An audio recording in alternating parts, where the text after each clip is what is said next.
গদি মিডিয়া শব্দটা খুবই কমন, এখন সবাই এই শব্দটা নিয়ে আলোচনা করছে।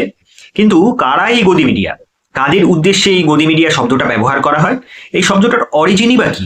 গদি মিডিয়া শব্দটা মূলত সেই ধরনের সংবাদ মাধ্যম বা মিডিয়া সম্পর্কে ব্যবহার করা হয়, মেইন স্ট্রিম মিডিয়া, যারা খোলাখুলি সরকারের হয়ে কাজ করে, সরকারের প্রায় কোনো বিষয়ই সমালোচনা করে না এবং প্রায় সব বিষয়ই সরকারকে ডিফেন্ড করে।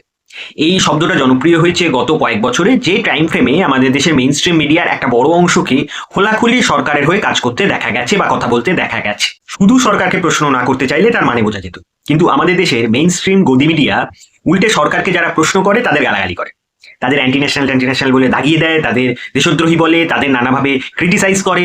মানে সোজা কথায় সরকারের বা শাসক দলের সমর্থকদের যা যা করা উচিত মেইন স্ট্রিম গদি মিডিয়া সেটাই করে। এই শব্দটা প্রথম ব্যবহার করেন বিশিষ্ট সাংবাদিক রবিশ কুমার, তারপরে আরো অনেকেই ব্যবহার করেছেন শব্দটা।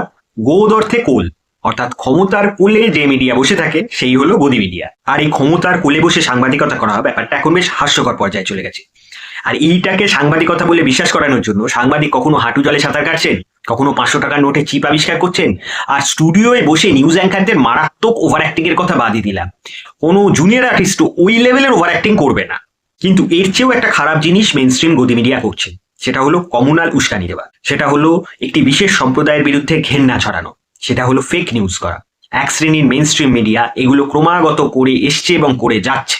ইস্যুগুলো যেমন দেশে খরা হওয়া, বন্যা হওয়া, দাঙ্গা হওয়া, এইগুলোর বদলে তারা নন ইস্যুগুলোকে প্রাইম টাইমে দেখাচ্ছে এবং মানুষজনকে, তাদের দর্শকদের ডাইভার্ট করার চেষ্টা করছে, যেটা অত্যন্ত খারাপ জিনিস।